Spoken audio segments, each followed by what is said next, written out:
Zionist Arab സംഘർഷം. ഇതാണ് ഇന്നത്തെ എൻ്റെ വിഷയം. എന്തുകൊണ്ട് സയനിസ്റ്റ് അറബ് സംഘർഷം എന്ന് പറഞ്ഞു കഴിഞ്ഞാൽ, ആ പ്രശ്നത്തിന്റെ കാതൽ എന്താണ്? ആ കോർ എന്താണ്? അതിനെയാണ് നമ്മൾ അഡ്രസ് ചെയ്യേണ്ടത്, അല്ലെങ്കിൽ അതിനെയാണ് നമ്മൾ പരിശോധിക്കേണ്ടത്.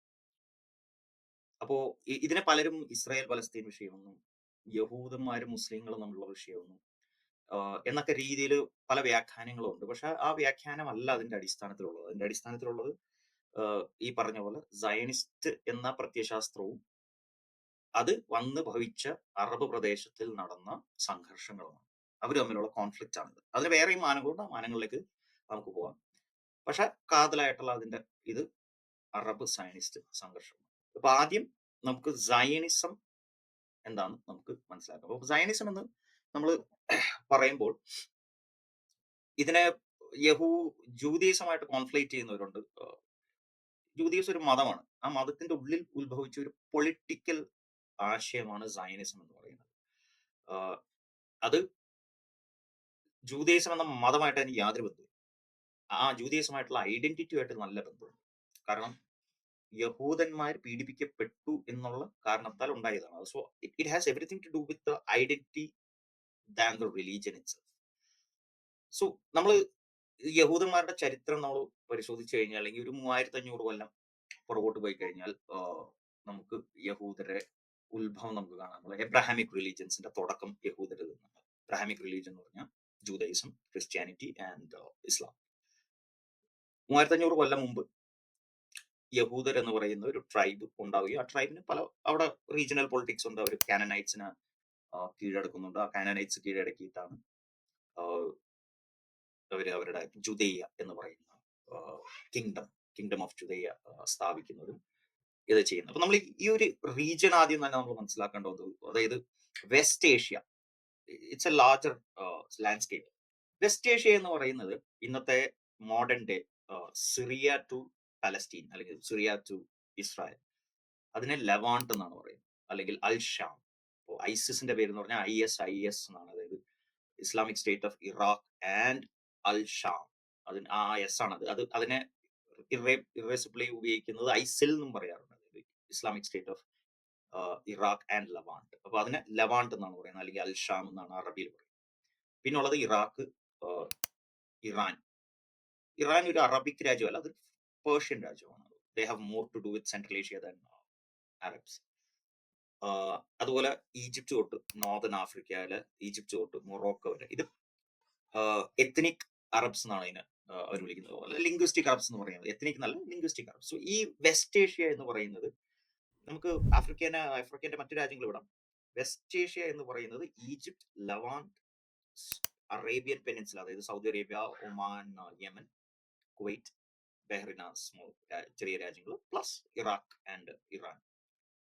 ഈ റീജിയൻ വളരെ പ്രധാനപ്പെട്ട, അത് മനുഷ്യന്റെ it's a cradle of civilisation. പലരും ഇതിനെ ഈ റീജിയനെ കാണുന്നത് എന്തോ ഒരു മരുഭൂമിയാണ് എന്നൊക്കെയാണ് കാണുന്നത്. ഇൻഫാക്ട് ലെബനോൺ എന്ന രാജ്യത്ത് മരുഭൂമിയില്ല. മരുഭൂമി ഇല്ലാത്ത ഒരൊറ്റ അറബ് രാജ്യമാണ് ലെബനോൺ.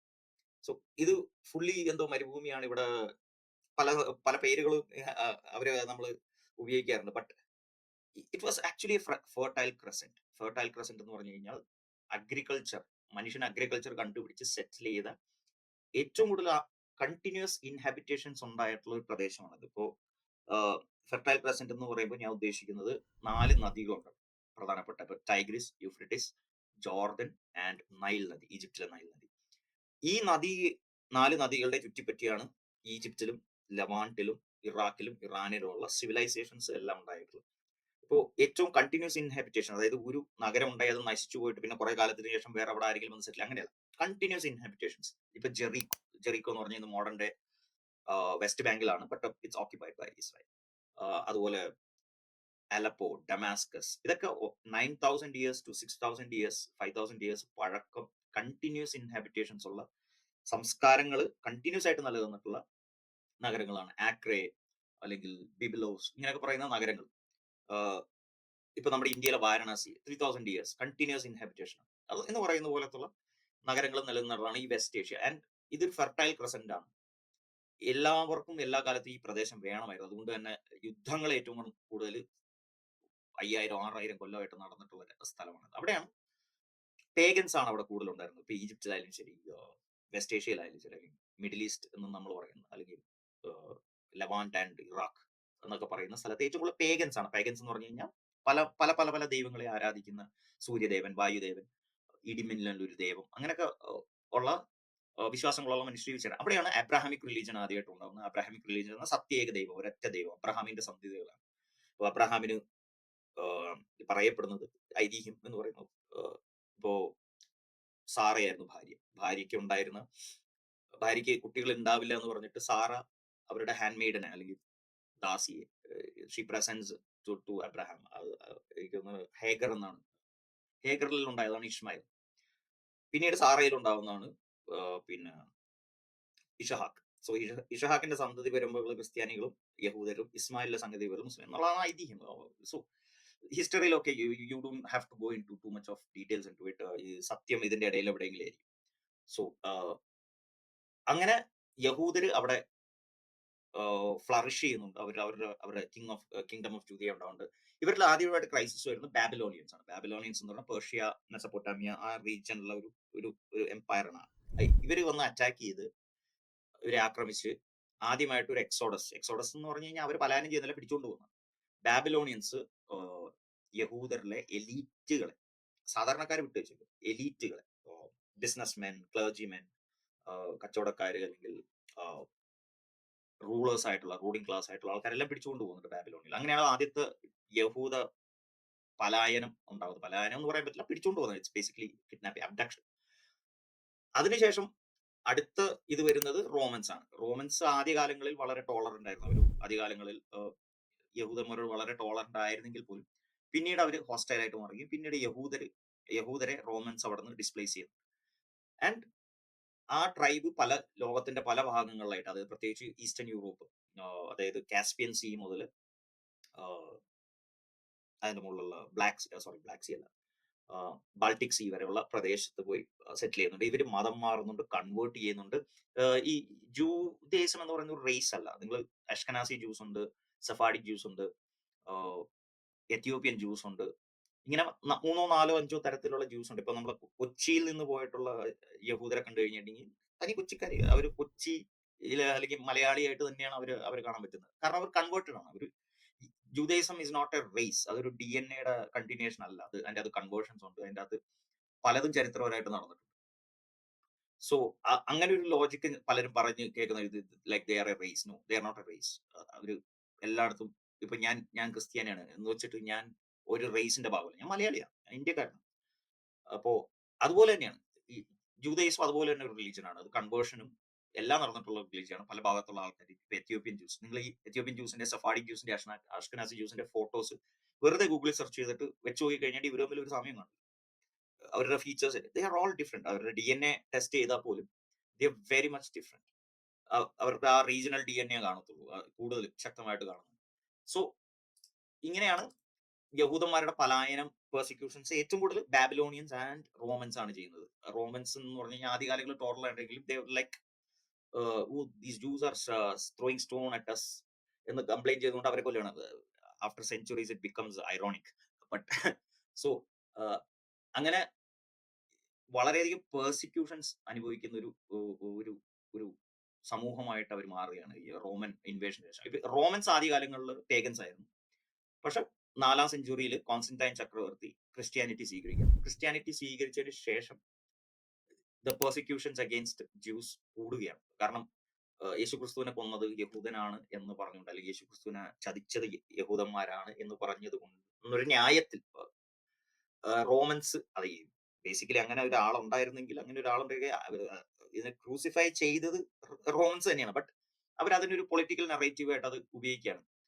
അങ്ങനെ വളരെയധികം യാതനകൾ അനുഭവിച്ചൊരു സമൂഹമായിട്ട് ജൂയിഷ് കമ്മ്യൂണിറ്റി മാറുകയാണ്.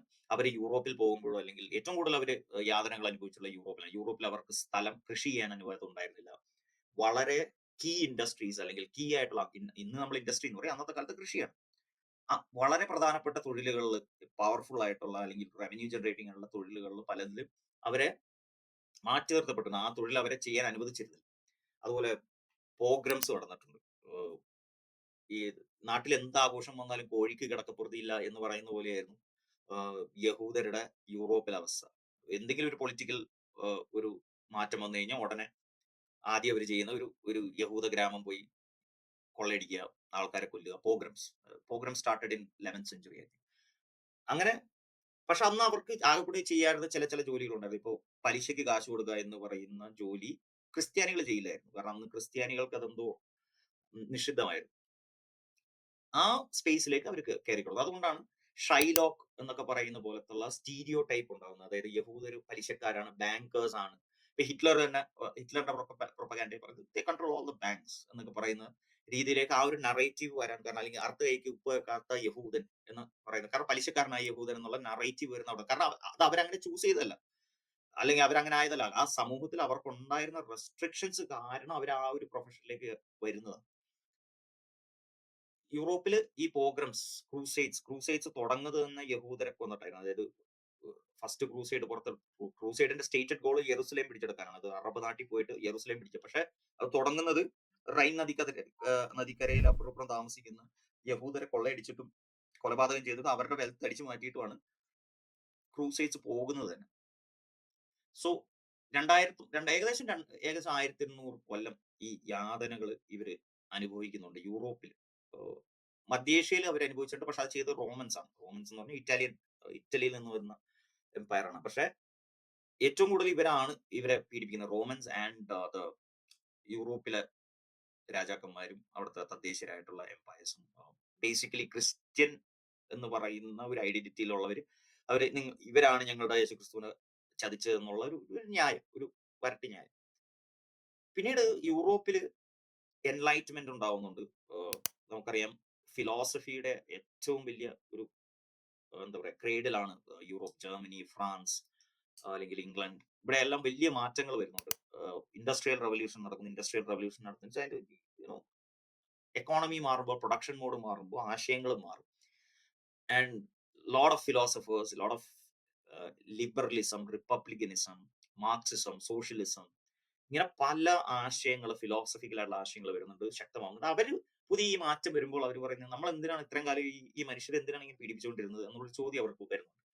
ആൻഡ് അവര് പറയുന്നതാണ് we should be more human to them, അവരോട് മാനവികമായിട്ട് പെരുമാറണം എന്നുള്ള രീതിയിൽ. അതുകൊണ്ട് തന്നെ ഈ യഹൂദന്മാരുടെ യൂറോപ്പിലെ കമ്മ്യൂണിറ്റിയിൽ നിറയെ പേര് ഈ ഫിലോസഫിക്കൽ മൂവ്മെന്റ്സിലേക്കും അക്കാഡമിയിലേക്കും പോയി ചേരും. കാരണം അവർ നോക്കുമ്പോൾ യെസ് ഇവിടെയാണ് നമ്മളെ അക്സെപ്റ്റ് ചെയ്യുന്നത്. അപ്പോ lot of them becomes academicians and philosophers and ആ ഏരിയയിലേക്ക് അവർ പോകുന്നുണ്ട്. സോ ഒരു 19ാം നൂറ്റാണ്ടിലേക്ക് അവരുടെ പൊസിഷൻ കുറച്ചും കൂടെ ബെറ്റർ ആവുകയാണ്. കാരണം അറ്റ്ലീസ്റ്റ് ഇന്റലിജൻഷ്യയിൽ അല്ലെങ്കിൽ എന്താ പറയാ പൊതു നറേറ്റീവ് കൺട്രോൾ ചെയ്യുന്ന ചിന്തകരിൽ ഇങ്ങനെ ഒരു ആശയം, ഈ ആന്റി സെമിറ്റിസം, അല്ലെങ്കിൽ അന്ന് ആന്റി സെമിറ്റിസം എന്നല്ല പറഞ്ഞത്, ശരിക്കും ഹിറ്റ്ലർ പോയിന്റ് ചെയ്തൊരു വാക്ക്, ജൂ ഹേറ്റ്, ബേസിക്കലി ജൂ ഹേറ്റ്, അത് മാറി വരുന്നത്. പക്ഷെ ഇതിനോടൊപ്പം സംഭവിക്കുന്ന ഒന്നാണ് ഡ്രേഫ്യൂസ് അഫയർ. ഡ്രേഫ്യൂസ് അഫയർ എന്ന് ഫ്രാൻസിൽ സംഭവിക്കുന്ന ഒരു കാര്യമാണ് ഡ്രേഫ്യൂസ് അഫയർ.